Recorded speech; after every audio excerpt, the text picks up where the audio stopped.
राजनीति में आने से पहले उनका नाम राजेश्वर प्रसाद था। सुना कि आप यहाँ जितने बंगले थे मंत्रियों के, अफसरों के, वहाँ दूध बांटा करते थे साइकिल पे जा जाके। सारों में तो नहीं क्योंकि इतने सारे बंगलों में कहाँ बांटता मैं। लेकिन ये बात सही है, प्रोफेसर रंगा उन दिनों में एमपी होते थे और ये 5 गुरुद्वारा रकाबगंज रोड में रहते थे, जो मुझे अब मोटा मोटा याद है। और जिस डेयरी में मैं रहता था वो रकाबगंज रोड पर 112 नंबर कोठी है, उसमें हम रहते थे। तो इन सब के मैं गया हूँ। इकबाल सिंह एक डिप्टी मिनिस्टर हुआ करते थे एग्रीकल्चर के उन दिनों में।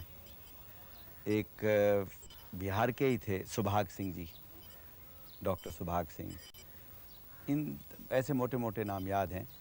तो ये बात सही कि इस इलाके में जहाँ आज मैं रह रहा हूँ, इन कोठियों में दूध दिया करते थे, पार्लियामेंट के कैंटीन में भी।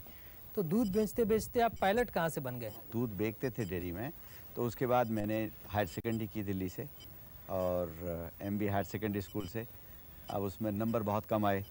उन दिनों में 33% पे पास हो जाया करते हैं, मेरे 36% ही थे तो दिल्ली में तो दाखिला मिलना नहीं था 36% पे। तो मैंने मेरठ जाके एडमिशन ली।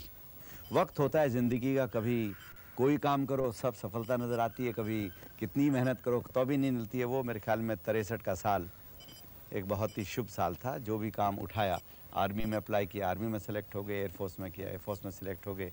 किसका हाथ पकड़ के आप राजनीति में आ गए? राजनीति में राजीव जी मैं हाथ तो नहीं कहूँगा, लेकिन ये ज़रूरी है कि जब मैं स्क्वाड्रन लीडर बन गया था एयरफोर्स में, तो रोज़ मुझे एक परेशानी रहती थी। जहाँ तक मेरा सवाल है, 2 बच्चे थे, एक लड़का एक लड़की, और घरवाली प्रैक्टिस कर रही थी, एडवोकेट थी। तो मुझे लगता था मेरा परिवार तो ठीक चल जाएगा, मुझे अपने परिवार में कोई दिक्कत नहीं आएगी। लेकिन जो मेरी हालात से गुजर रहे हैं उनका मैं कुछ करना चाहूँ तो नहीं कर पाऊँगा। रिटायर होकर पेंशन पर अपना जीवन निकाल लूँगा।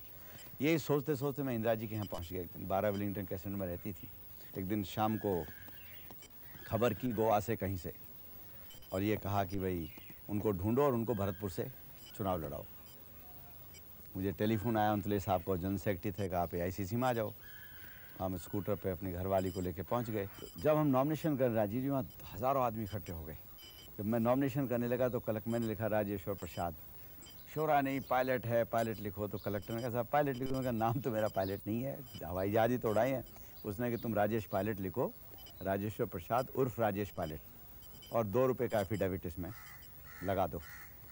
और 2 रुपये का एफिडेविट लेके उस दिन राजेश प्रसाद की जगह राजेश पायलट हो गया।